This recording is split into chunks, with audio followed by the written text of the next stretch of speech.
You know, I've heard a lot of experts say that fear isn't real. That is such a bunch of baloney. Fear is so real. In fact, there are probably things that you're afraid of doing right now in your life, in your relationships, at work. And the fact that you're afraid, that's robbing you of all of the experiences that you want to have in your life. I mean, if you're afraid to fly, that's going to limit your ability to travel and see the world or go visit friends. If you're afraid of public speaking, that's going to really limit your ability to express yourself and share your ideas. If you're afraid of talking to your boss or asking for a raise, that directly impacts how much money you make. Or what if you are dreaming of starting a business, or you've already started a new business, but you're afraid to talk to people and you're afraid to share your business with people?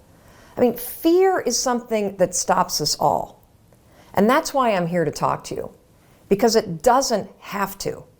Fear is real, but I am going to share a secret weapon that I have used for years to beat every single fear that used to stop me.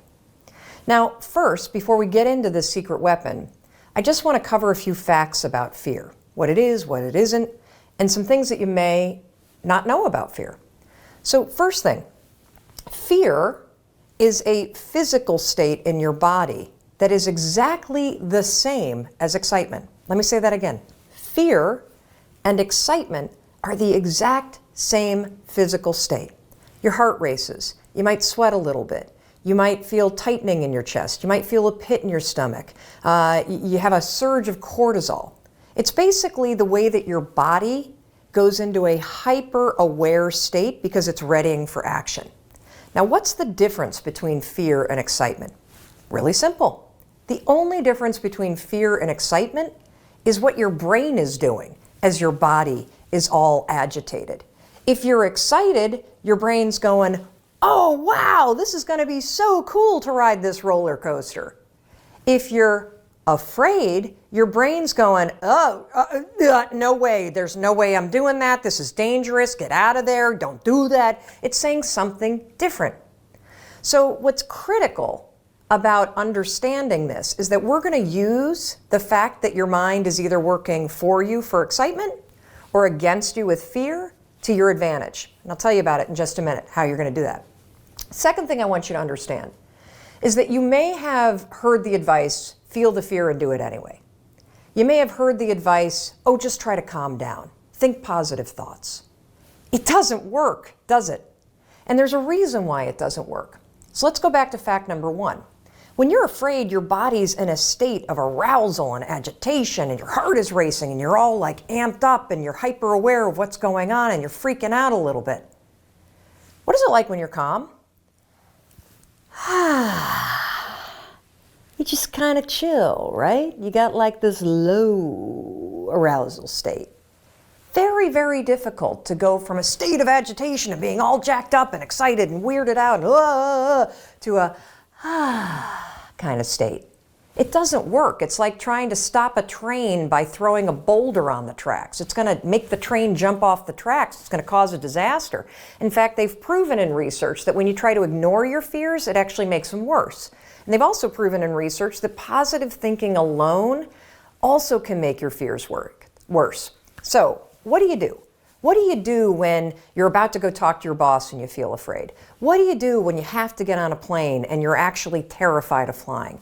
What do you do if you got to give a presentation and you are afraid of public speaking? Here's what you're going to do. You're going to use a strategy, the same one that I use, that has helped me beat every single fear and turned me into somebody that is terrific when it comes to a high-stress situation. This is how you do it. You're going to use my 5-second rule in combination with what I call an anchor thought, and that is going to reframe what your mind is doing so that your mind goes from feeling agitation and making you afraid to reframing it from agitation to excitement. It works like magic. Now, I have used this technique for years, literally for years. And one of the ways that I want to introduce you to it is I want to take you backstage. I want to take you backstage to a speech that I delivered this year. And what you're going to see is you're going to see me behind, the major set. I'm about to walk out. You can kind of hear the crowd roaring. My introductory video is playing. My body is in a state of arousal. I am literally, my heart is racing, my arms are sweating. Like you're going to see this. I'm going to tell you about it. And you're going to watch me use this same technique I'm going to teach you to reframe my nerves into excitement.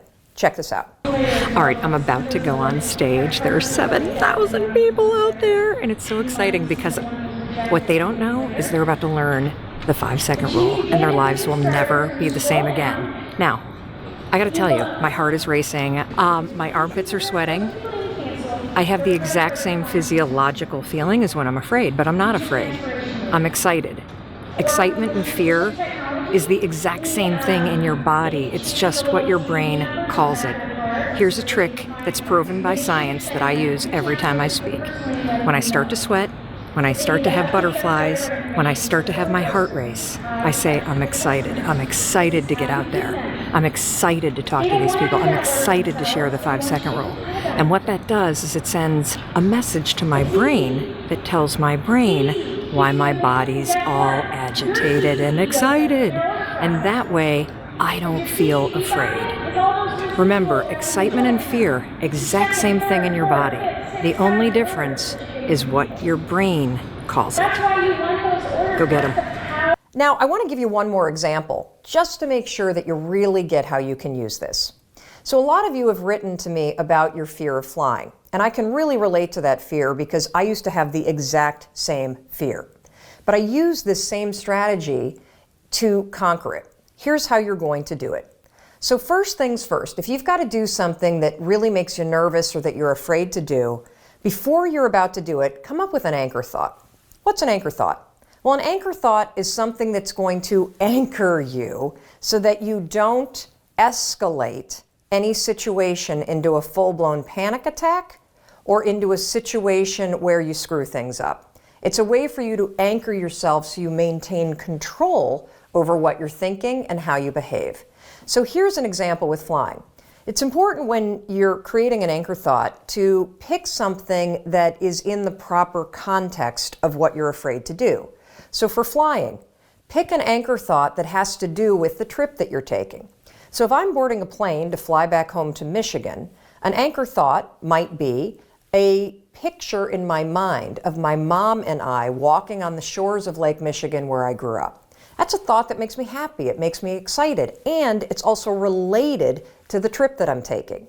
If you have a conversation that you need to have with your boss, pick an anchor thought about how you feel after having that conversation. Maybe it's you picking up the phone and calling somebody that you love and saying, oh my gosh, it went so well.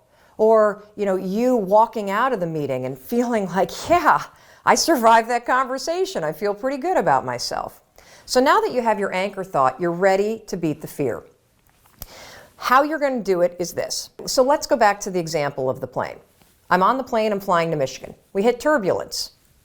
My body's going to start getting agitated, right? I'm starting to get nervous. My heart starts to race. One of two things can happen.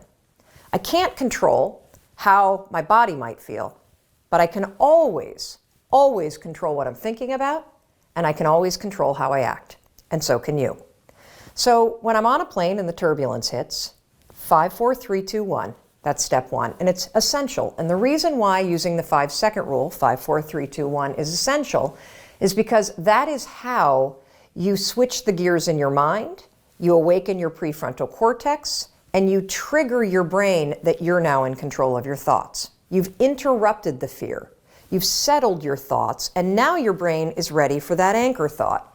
So then what I do after I go 5, 4, 3, 2, 1 is I insert the anchor thought that I've already come up with before the flight. I start thinking about walking on the beach and being with my mom and my dad. And I start telling myself, I'm so excited to walk on the shores of Lake Michigan. I'm so excited to see my parents. Now something remarkable is going to happen in your brain. Because you've interrupted the fear, and because you've used the 5-second rule to assert control and awaken your prefrontal cortex, and because you have an image that contextually makes sense to your brain because you're flying to Michigan, you know what your brain does? Your brain goes, huh, Mel's excited to go to Michigan. Because my body is in a state, remember the first fact? Fear and excitement, exact same thing. What's the difference between fear and excitement? What your brain is saying. Using the 5-second rule and an anchor thought, you can actually switch the gears in your mind and reframe the thoughts of fear into thoughts of excitement. And because you have a vision that makes sense based on what you're doing, your brain buys it. You just tricked your brain. Now, Dana used this technique. She says she's never been so calm when she's been flying. And Sarah used it too. Now, Sarah wrote to us, she was petrified of flying, but utilizing the 5-second rule in 5, 4, 3, 2, 1 with an anchor thought. Check out this photo of her on a helicopter tour in Hawaii. Not only was the tour amazing, but here's what's really amazing. If fear stops you, this will change your life. And for those of you that are afraid of public speaking, check out this photo of Carol. She also had a fear of public speaking. And by using this technique that I've just explained to you, 5-second rule, anchor thought, reframe your thoughts from fear to excitement, something incredible happened. She was able to beat her fear and give a speech to her nursing colleagues. And that was something that was a life goal and also something she checked off her bucket list. Fear is real. You can't control the feelings that are going to rise up in your body when you're on a plane or when you're talking to your boss or when you see somebody that's attractive and you really want to go over and talk to that person. But you can always control what you think, and you can always make a decision about the actions you're going to take. So the next time you feel afraid, 5, 4, 3, 2, 1, go to that anchor thought, tell yourself you're excited, and that, my friend, is the power of how you beat fear in 5 seconds flat.